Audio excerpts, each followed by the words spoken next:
नमस्कार दोस्तों, मैं Abhishek Yadav स्वराले music class channel में आपका तहे दिल से स्वागत करता हूं। कल ही मैंने आपकी थ्योरी क्लास नंबर 1 ली है। अगर आपने वो नहीं देखी है तो आप जाके देख सकते हैं। डिस्क्रिप्शन में उसकी लिंक मैं आपको दे दूंगा।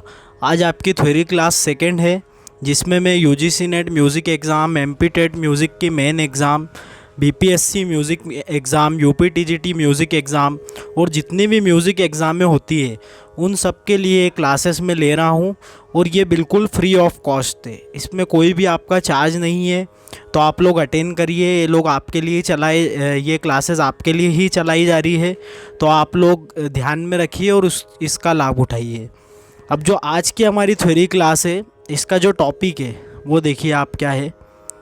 स्वरों का संबंध रस से, जानवरों से, देवता से, रंग द्वीप और स्वरों का वर्ण और प्राचीन स्वरों से संबंध। तो अलग अलग विद्वानों ने, अब जितने भी हमारे स्वर होते हैं सारेगामा पधनी, इसमें सभी विद्वानों ने अपने अपने अलग अलग मत दिए। किसी ने देवताओं से संबंध बताया है, किसी ने रस से संबंध बताया है, किसी ने जानवरों से बताया है, किसी ने द्वीप से बताया है, किसी ने वर्णों से बताया है और फिर किसी ने प्राचीन स्वरों से बताया है। तो उसको हम अब हमारे ये लेक्चर में देखेंगे। तो आज का ये जो टॉपिक है ये बहुत ही इम्पॉर्टेंट है। अभी तक यूजीसी नेट में ये 2 साल से 1.5 साल से नहीं पूछा जा रहा है। तो इस बार मुझे ये श्योर है कि इससे 1 से 2 क्वेश्चन आपके ज़रूर आएंगे। तो आप लोग इसको प्रिपेयर करिए अच्छे से। और वीडियो ख़त्म होने के बाद आप ज़रूर बताइएगा, फीडबैक दीजिएगा कि आपको कैसा लग रहा है क्लासेस में, और क्या चेंज किया जा सकता है और क्या अच्छा किया जा सकता है कि आपको। जैसे अभी आज ही मुझे एक मैसेज आया था टेलीग्राम चैनल पे, मेरा स्टूडेंट हैं, तो उन्होंने लिखा है कि सर आप थोड़ा घराने के वीडियो लाइए, उसके अलावा आप थोड़ा ग्रंथों के वीडियो लाइए। तो उसकी भी चल रही है तैयारी, तो उसके भी आपके वीडियोस आपको ज़रूर मिलेंगे। आप लोग तैयारी जारी रखिए। देखिए, मेरे जो अनुभव है उसके हिसाब से ही मैं आपको सारे वीडियो आपके लिए लेकर आ रहा हूँ। जो आपके टॉपिक मोस्ट टाइम पे है उन्हीं को मैं यहाँ पे साझा कर रहा हूँ। चलिए, अब देखिए, सबसे पहले आपका जो आता है स्वरों का संबंध रस से। तो देखिए, अब ये टॉपिक लेने का कारण एक ये भी है, अगर आप ढूंढेंगे तो आपको ये अलग अलग जगह पे मिल जाएंगे, लेकिन एक जगह पे मिलना मुश्किल होता है। और फिर हम जब आखिरी में एग्ज़ाम टाइम पे ढूंढते हैं तो हमको एक साथ मिलता नहीं है। तो ये जब टॉपिक पूरा एक साथ आपको मिल जाएगा तो आपको भी अच्छा लगेगा कि नहीं, चलो एक जगह हमको सब मिल गया है। अब देखिए यहाँ पे स्वरों का संबंध रस से किस प्रकार है। सा का संबंध वीर और अद्भुत रस से है। रे का किससे है, रौद्र रस से है। ग का किससे, करुण रस से। अब देखिए यहाँ पे ग और नी, आपके ग नी दोनों का संबंध करुण रस से, तो याद रखना आसान है। म का संबंध हास्य रस से, प का श्रृंगार रस से, ध का विभत्स और भयानक रस से है। ठीक है, नी का तो मैंने बता ही दिया, करुण रस।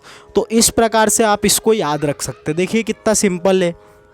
अब दिमाग में रखिए कि सा का संबंध वीर और अद्भुत रस से है, रे का रौद्र रस से है, ग और नी का करुण रस से है, म का हास्य रस से है, प का श्रृंगार रस से और ध का विभत्स और भयानक रस से है।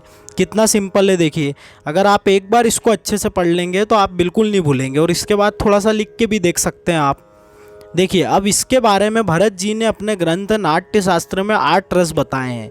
ये एक क्वेश्चन आपका पूछा जाता है कि भरत जी ने कितने रस बताए, तो भरत जी ने 8 रस बताए हैं। फिर भरत जी ने कौन सा रस नहीं बताया, जो बाद में आपके अभिनव गुप्त जी ने बताया। अब अभिनव गुप्त जी ने इनके बारे में क्या लिखा है, इनकी नाट्य शास्त्र की टीका लिखी है उन्होंने, ठीक है, जिसका नाम है अभिनव भारती। तो उसमें उन्होंने शांत रस यानी 9वां रस का वर्णन किया है। तो ऐसा भी एग्जाम में पूछा जाता है कि भरत जी ने 8 रस बताए तो कौन सा रस उन्होंने नहीं बताया, तो उसका आंसर आ जाएगा शांत रस। या ऐसा पूछ सकते कि नाट्य शास्त्र में किस रस का वर्णन नहीं है, तो उसमें 4 रस ऑप्शन में आ जाएंगे, तो उसमें शांत रस आपका आंसर हो जाएगा। या ये भी पूछ सकते कि शांत रस का सर्वप्रथम किसने उल्लेख किया है, तो वो है अभिनव गुप्त जी। कौन से ग्रंथ में हुआ है ये भी पूछा जा सकता है। तो ये आपको पता होना चाहिए वो क्या है, वो नाट्य शास्त्र की टीका है, तो ये आपको इम्पोर्टेंट पता होना चाहिए। चलिए, अब स्वरों का संबंध जानवरों से देखिए। सा का संबंध मयूर से है। देखिए यहाँ पे जो मैंने जानवरों लिए हैं ये दामोदर पंडित जी के हिसाब से लिए हैं। दूसरी जगह ये आप देख सकते हैं नीचे मैंने लिखा है ये संबंध दामोदर पंडित जी ने बताया है। अब ये दूसरे ग्रंथों में अलग अलग है, यानी ज़्यादा फर्क नहीं है, सिर्फ रे के उसमें मैंने देखा है कि उसमें थोड़ा सा फ़र्क देखने को मिला है।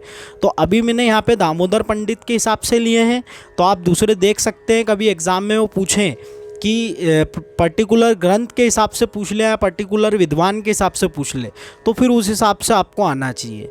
अब यहाँ पे अभी देखिए आप, सा का संबंध जो है वो मयूर से है, रे का संबंध चातक से है, ग का संबंध बकरे से है, म का क्रोंच से है, प का कोकिला से है, ध का मेंढक से है और नी का हाथी से। ये भी बिल्कुल सिंपल है, अगर एक बार आप ढंग से पढ़ेंगे तो आपको आसानी से याद हो जाएगा। चलिए अब हमारा नेक्स्ट जो आता है वो आता है स्वरों का संबंध देवता से। अब स्वरों का संबंध देवता से किसने बताया, तो ये बताया है सारंग देव जी ने। ठीक है, आप याद रखिएगा। अब इसमें सा का संबंध जो है वो अग्नि देवता से है, रे का संबंध ब्रह्मा भगवान से है, ग का संबंध सरस्वती माता जी से है, म का संबंध महादेव जी से है, प का संबंध विष्णु भगवान से है, ध का संबंध गणेश जी से है और नी का संबंध सूर्य देवता से। तो देखिए आसान है, अगर आप अच्छे से एक बार पढ़ेंगे तो आपको याद हो जाएगा। एक बार फिर से मैं बताता हूँ आपको। सा का संबंध अग्नि से है, रे का संबंध ब्रह्मा से, ग का संबंध सरस्वती माता जी से, म का संबंध महादेव जी से, प का संबंध है विष्णु भगवान से, ध का संबंध है गणेश जी से और नी का संबंध है आपका सूर्य देवता से। आपको ये याद रखना, सा से अग्नि और नी से सूर्य, मतलब अग्नि से शुरुआत होकर सूर्य पे ख़त्म होगा। तो इस प्रकार से आप याद रखिए। ये बहुत इंपॉर्टेंट टॉपिक है। ये लग रहा होगा कि बहुत सिंपल है, छोटा सा टॉपिक है, लेकिन ये मिलता नहीं है। अगर हम ढूंढेंगे अलग अलग जगह, हमको कुछ लोगों को देवता का पता होगा तो कुछ लोगों को जानवर का पता होगा, तो कुछ लोगों को सिर्फ मतलब जो शुरू में हमने पढ़ा, यानी शुरू में क्या लिया था हमने टॉपिक, रस से, तो किसी को रस का पता होगा। लेकिन ये जो आगे आ रहे हैं ये रंग से, फिर उसके बाद अभी मैं आपको द्वीप से बताऊंगा, तो ये सब ढूंढना बड़ा मुश्किल पड़ता है, सब जगह मिलता नहीं है, अलग अलग ढूंढना पड़ता है। चलिए अब ये नोट्स बनेंगे आपके बढ़िया से। देखिए अब स्वरों का संबंध रंगों से कैसे है देखिएगा। सा का संबंध जो है आपका वो लाल रंग से है, रे का संबंध लाल और पीले से, यानी लाल में पीला जोड़ दीजिए तो रे का संबंध हो जाएगा, ग में लाल हट जाएगा पीला रंग आ जाएगा। यानी देखिए कितना सिंपल है। सा का संबंध लाल से है, रे का संबंध लाल और पीला, और ग में लाल हट जाएगा पीला आ जाएगा, कितना सिंपल है। म का संबंध सफ़ेद रंग से है, ठीक है, और प का संबंध नीला और काले रंग से है, ध का संबंध पीले रंग से है और नी का संबंध सभी रंगों से है। इसमें आप ग और ध देख सकते हैं, दोनों पीले रंग से होंगे। अब नी जो है उसमें सारे रंग आ जाते हैं, तो आपको ये याद रखना, एग्जाम में पूछा जा सकता है कि सभी रंगों से कौन से स्वर का संबंध है, तो वो है नी। ठीक है, बड़ा सिंपल है और अच्छा है। चलिए अब ये बताया आपके, ये संबंध नारद जी ने बताया है नारदी शिक्षा में। ठीक है, सारंग देव जी की बुक का नाम को पता ही होगा आपको, कोई भूल ही नहीं सकता है, संगीत रत्नाकर। चलिए अब नेक्स्ट आपका आता है स्वरों का संबंध द्वीप से।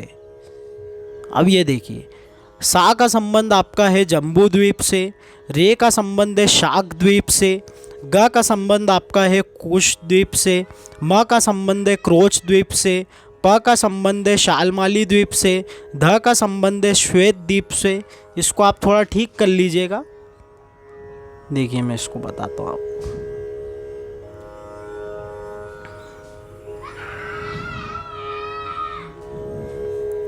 श्वेत,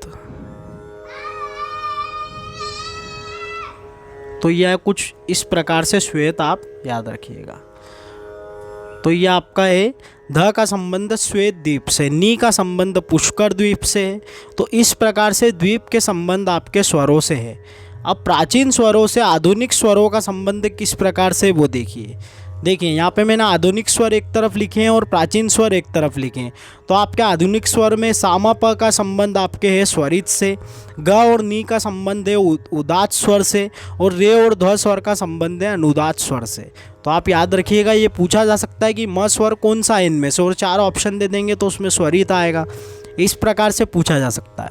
अगर मैं स्वरित की बात करूं, अगर वाद्यों में पूछ ले कि कौन सा वाद्य स्वरित वाद्य, तो वो आपका है तानपुरा, जिसमें सारे स्वर आपके आराम से आपको फ्रीक्वेंसी में मिलते हैं। चलिए अब आगे आपका आता है स्वरों का संबंध वर्णों से।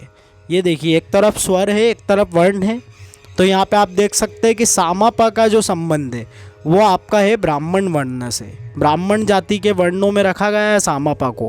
फिर उसके बाद रे और ध का संबंध है क्षत्रिय वर्ण से, ग और नी का स्वर का संबंध है वैश्य वर्ण से, और जितने भी विकृत स्वर आपके हैं ये सब आते हैं शूद्र वर्ण से।